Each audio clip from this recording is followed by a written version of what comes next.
नरेंद्र मोदी जी ने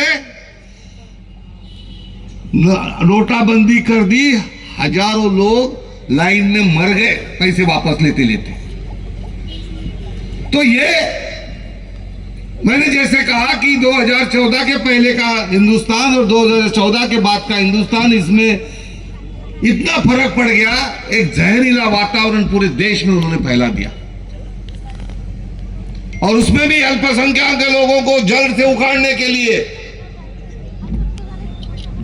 उनको सबक सिखाने के लिए अलग अलग कायदे कानून लाने की कोशिश की, जिसका जिक्र पहले हुआ।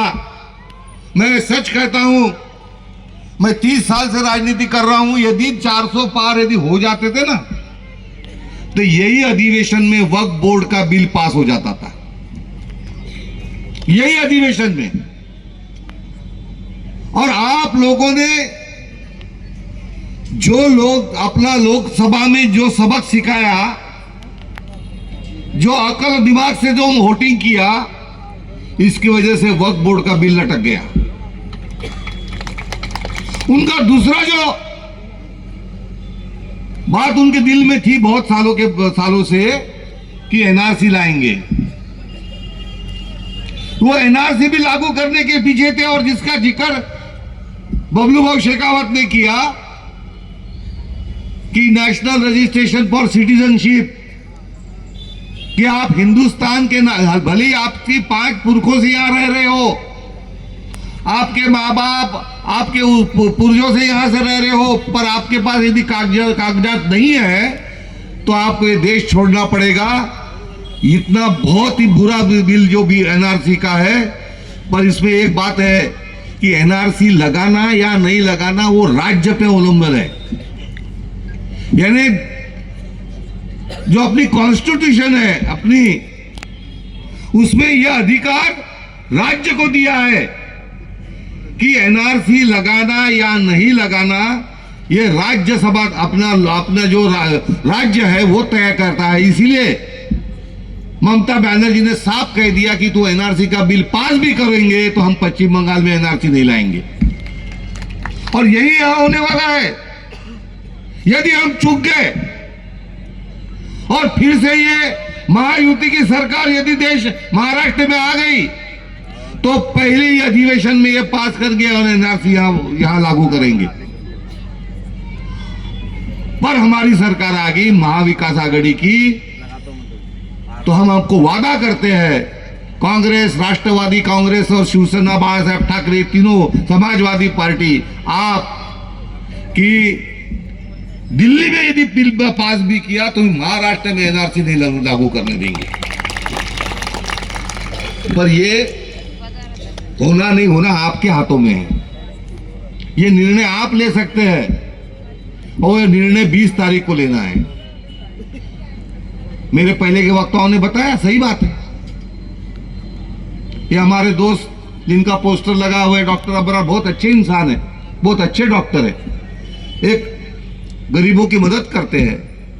पर एक चीज ध्यान में रखना चाहिए कि अच्छे इंसान है, पर यदि अमरावती में यदि किसको विधायक बनना है तो 2,3,72,000 वोटिंग है पूरे अमरावती का, और उसमें 1,20,000 मुस्लिम वोटिंग है।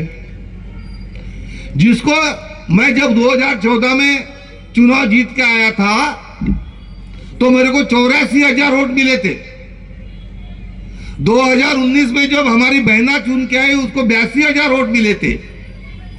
चुनाव वही जीत सकता है कि जो हिंदू के भी वोट ले और मुस्लिम के भी वोट ले। जो जिनको हिंदू के भाई भी वोट करे और मुस्लिम भाई वोट करे, वही चुनाव जीत सकता है। मेरे को अबरार भाई ने ये बता देना भाई, क्योंकि मैंने तो उनका एक पोस्टर भी हमारे एरिया में देखा नहीं, एक ऑटो भी देखा नहीं, एक गाड़ी भी देखे। वो हमारे यहाँ वोट मांगने को भी नहीं आते, तो कैसे होगा ना। अच्छे इंसान है सब, पर नहीं आ सकते ना भाई, समझ लो। आप जो करेंगे उससे नुकसान कांग्रेस पार्टी का होगा और चुनकर भारतीय जनता पक्ष के उम्मीदवार आएंगे। क्योंकि घड़ी ये इलेक्शन में तीसरे नंबर पे गई है, ये ध्यान में रखो आप। तो घड़ी को वोट यानी मोदी को वोट, ये लोगों को समझ गया हमारे यहां भी वही है। तो आप मुझे समझाइए। और मुझे दूसरा ताज्जुब ये लगता है कि ये मेरा 6वां इलेक्शन है अमरावती का। मैंने कभी नहीं देखा अमरावती में कि अल्पसंख्यक का 1 या 2 या ज्यादा से ज्यादा 3 उम्मीदवार खड़े रहते। यह पहली बार हुआ है कि अमरावती में 8-8 उम्मीदवार खड़े रहे, बुल्ढाना में 6 उम्मीदवार खड़े रहे, नागपुर में 7 उम्मीदवार खड़े रहे, सांगली में 12 उम्मीदवार खड़े रहे। अचानक क्यों खड़े रहे भाई? कि पहले कभी 1947 से 2024 तक जब भी इलेक्शन होते थे तो अल्पसंख्यक लोग 1-2 रहते थे खड़े, जिनको ये है। पर ये एकदम से ऐसा क्यों हो रहा है?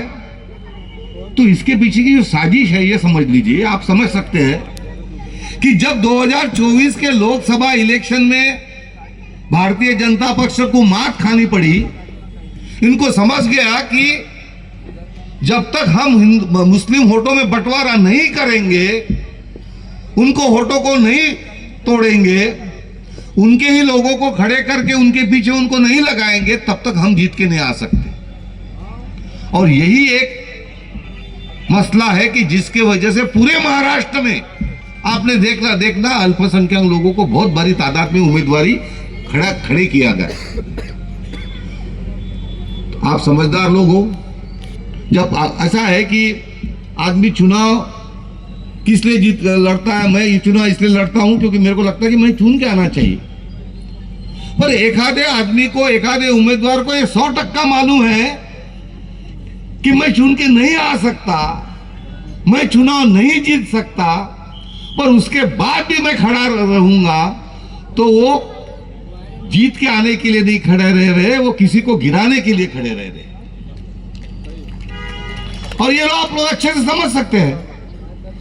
और इसीलिए ये निर्णय बहुत ही अहम है। जैसे मैंने बोला, नदी अपना नाले रास्ते होते रहेंगे, 6 महीने बाद में होगा। अच्छा, जिसने किया, मैंने लोगों से सुना कि नहीं भाई ये एरिया में बहुत हमने रास्ते किए, बहुत नालियां हुई, हमारी बहना ने की। अरे वो कांग्रेस के आमदार थे ना, उसको निधि कहां से मिला? अच्छा, अभी कांग्रेस का आमदार होने के बाद जो निधि मिला उससे रास्ते, रोड, नालियां की, और भी कांग्रेस के विरुद्ध खड़े रहे। ये कोई बात होगी भाई? तो ये बात भी समझ लेना चाहिए आप लोगों को कि उनको जो फंड मिला वो एक आमदार के निधि से। अच्छा, इतना उनको कांग्रेस से ये था। तो देखो 2024 का जो लोकसभा का इलेक्शन था वो देश का चित्र बदलने वाला इलेक्शन था कि राहुल गांधी ने 4,500 किलोमीटर की यात्रा की, कांग्रेस को पुनर्जीवित किया, और जो 39 लोकसभा खासदार थे कांग्रेस वो 100 पे चले गए। एक एक खासदार इंपॉर्टेंट था, एक एक खासदार चुन के आना बहुत ही महत्वपूर्ण था। राहुल गांधी बेचारा दर दर घूम रहे थे कि एक एक खासदार को चुन के लाना चाहिए कांग्रेस का। ये बहना कांग्रेस की आमदार थी, कांग्रेस के चुनाव पे पंजे पे चूंद के आई थी। बलवंतराव वानखेड़े कांग्रेस के खासदार के उम्मीदवार थे। एक बार भी आए उसके लिए वोट मांगने आपके यहाँ? एक बार भी बताइए, आइए क्या आपके यहाँ? वो उनकी जिम्मेदारी नहीं थी। राहुल गांधी जो दर दर घूम रहे हैं, अल्पसंख्यक लोगों के लिए, लोगों से, मोदी जी से लड़ रहे हैं, उनका एक खासदार उन्होंने यदि अमरावती में दिया है। आप कांग्रेस के आमदार हो तो आपकी ये जिम्मेदारी थी कि घर घर में जाके उसको चुना के लाए। आप घर में बैठे रहे। क्यों बैठे रहे? क्योंकि उनके दिल में था कि कोई दूसरा भारतीय जनता पक्ष का खासदार चुन के आया। ये सारी चीजें आप समझ लेना चाहिए। और ऐसा नहीं कि उनको ये मालूम नहीं था, पर उनके दिल से देखो, इलेक्शन हुआ, विधान परिषद का इलेक्शन हुआ। जो कांग्रेस के आमदार थे उनको एक और कांग्रेस के आमदार को चुन के देना था, और उनका, हमारी ये बहना ने जो कांग्रेस के उम्मीदवार के लिस्ट में उनका नाम था, उनको वोट देना था, उसको वोट न देते हुए उसने भारतीय जनता पक्ष के उम्मीदवार को चुनने के लिए वोट दिया, इसलिए पार्टी से निकाला गया। ये कुछ भी बोलते हो, इनको पार्टी से क्यों निकाला मालूम है? उन्होंने ये इलेक्शन में, ये चुनाव में कांग्रेस के जो उम्मीदवार है चंद्रकांत हांडोरे, जो भी राज्यसभा में गए, वो मंत्री थे, मुंबई के महापौर थे, एक कद्दावर नेता है दलित के, उनके लिस्ट में इनका नाम था। उनको बताया गया था कि उनको व्हिप दिया गया था, उनको वोट करो करके। इन्होंने उनको वोट नहीं किया, उन्होंने भारतीय जनता पक्ष के एक उम्मीदवार को वोट किया, वो चुन के आए और चंद्रकांत हांडोरे हार गए और इसीलिए उनको पार्टी से निकाला गया।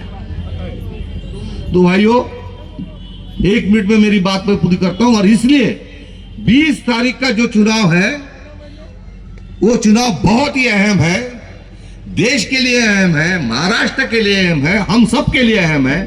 इसलिए किसी के बहकावे में ना आते हुए 20 तारीख को मेरा 3 नंबर का बटन है पंजा का, उस पर बटन दबाइए। मैं आपको पूरा विश्वास देना चाहता हूं कि आपके हर सुख दुख में, आपके हर कठिनाई में आपके साथ रहूंगा। जय हिंद, जय महाराष्ट्र। वारे पंजा, वारे पंजा। आने वाले 10 नवंबर को बरोज इतवार association Urdu school ground Pathan Chowk Amravati में नकीब कौम मिल्लत मुफ्ती हारून नदवी साहब